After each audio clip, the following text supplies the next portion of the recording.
Marah deh lu, marah-marah deh lu. Nah.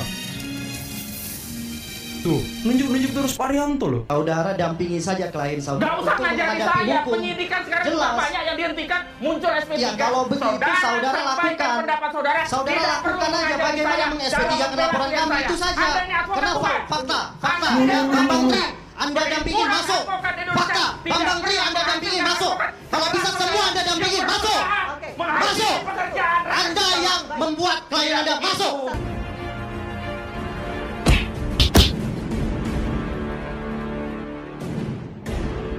Assalamualaikum warahmatullahi wabarakatuh. Om Swastiastu, Namo Buddhaya, salam kebajikan. Sahabat-sahabat dimanapun juga berada, ada satu video yang kita akan up lagi, di mana mereka semua ini para pemburu ijazah Pak Jokowi semakin kesini fitnahnya tidak lagi berdaya, dan bahkan kebohongan mulai terkuak satu persatu sahabat.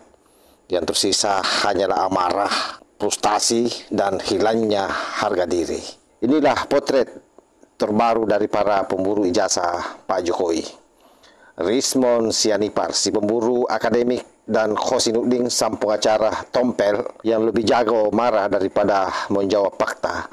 Kali ini mereka bukan hanya kehilangan narasi, tapi kehilangan muka di hadapan publik. Saksikan sendiri bagaimana panggung fitnah berubah jadi panggung malu. Inilah bukti nyata bahwa ketika akal tak bisa menjawab, maka emosi menjadi pelarian. Seperti yang terjadi pada Rismond Sianipar ini, si akademisi dadakan tak kuasa menahan malu setelah Pak Rianto, penasihat ahli Kapolri, membongkar semua kedok ilmiah palsunya yang awalnya diklaim bahwa ini adalah riset ilmiah.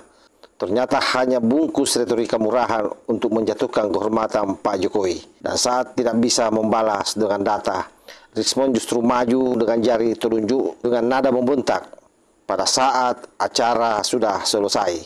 Dan untungnya Aiman cepat turun tangan. Kalau tidak, bisa jadi acara berubah jadi drama adu jotos di TV nasional.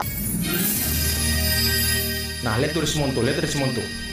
Tuh, nunjuk-nunjuk Pak Rianto kan? Nah, ngamuk dia loh. Tuh.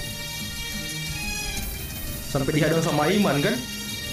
Ngeri banget Rismond nih, ngapain dia? Tuh nunjuk-nunjuk lagi tuh. Marah deh lu, marah-marah deh lu. Nah. Tuh, nunjuk-nunjuk terus Pak Rianto loh. Sudah lihat kan bagaimana kelakuan Rismond Sianipar? Orang tua seperti Pak Rianto dia perlakukan seperti itu. Betapa orang ini tidak memiliki adab. Saya tidak tahu ini anak, apakah anak Indonesia atau bukan. Kenapa? Karena hampir sama sekali tidak memiliki etika memperlakukan orang tua seperti ini. Nah, sama halnya dengan Khosinuddin, pengacara tompel yang lebih banyak teriak-teriak daripada menjawab pertanyaan dengan melakukan pendekatan hukum, tapi lebih pada pendekatan yang sifatnya sangat politis. Dan menurut saya, apa yang dilakukan oleh Khosinuddin, dia sudah memainkan drama politik. Jadi bukan dalam kerangka penegakan hukum sebagaimana yang selama ini dia keluarkan. Bayangkan dalam sebuah debat panas, seluruh argumen hukumnya dibabat habis oleh praktisi dari Peradi Bersatu, yang juga merupakan pelapor resmi kasus pencemaran nama baik Pak Jokowi. Bahkan karena jengkel melihat gaya tahu Khosinuddin, sang praktisi hukum langsung mempertanyakan kapabilitasnya. Sudah berapa kasus yang Anda menangkan? Sampai kemudian seluruh nama-nama yang pernah dibela yang hari ini menjadi pesakitan itu disebut semua dan membuat Khosinuddin betul-betul tersulut. Khosinuddin hanya bisa ngamuk, padahal kalau kita melihat awalnya sangat ngotot. Pancasila itu tidak mengajarkan seorang menjadi pihak yang sangat pengecut. Artinya negara hukum rakyatnya sendiri. percayakan kepada hukum. Siapa yang tidak percaya? Kalau ada yang keliru dikritisi, kalau keliru dibiarkan. Ini namanya menjebloskan. Balik urusan Pak Jokowi diusik-usik. Lah, karena dia tidak salah. Jadi Anda Kalau dia tidak ada masalah kan baik. kalau ijazahnya asli, Pak SBY Tidak ada ijazahnya asli, urusannya dengan nggak Anda. diusik-usik. Gini ya, Pak Ahmad, faktanya naik penyidikan. Jadi saran saya, saudara dampingi saja klien saudara Gak usah jadi saya penyidikan sekarang Jelas. banyak yang dihentikan, muncul SP3. Ya kalau begitu saudara lakukan. Saudara lakukan aja bagaimana SP3 laporan kami itu saja. Kenapa? Fakta. Bambang Tri, Anda dampingin masuk. Fakta. Bambang Tri, Anda dampingin masuk. Kalau bisa semua Anda dampingin masuk. Masuk. Anda yang membuat klien Anda masuk. Faktanya itu. Ya. Rekan sejawat tidak boleh mengomentari pekerjaan rekan sejawat lainnya. Saya Faktanya itu, ya. Artinya laporan kami naik penyidikan. Silakan lakukan pra peradilan, ya. Silakan lakukan pra peradilan. tidak berada kecamatan yang ada perhimpunan advokat. Ironis sekali, seorang yang merasa paling hebat bicara hukum, tetapi ketika diperhadapkan dengan seluruh peristiwa masa lalunya pada saat dia mendampingi klaimnya yang tak satu pun tidak terjerat di dalam jeruji besi, dia betul-betul malu sendiri di situ. Dan kelihatan betapa orang ini sebenarnya sangat bodoh dan tolol dalam melakukan pendampingan hukum.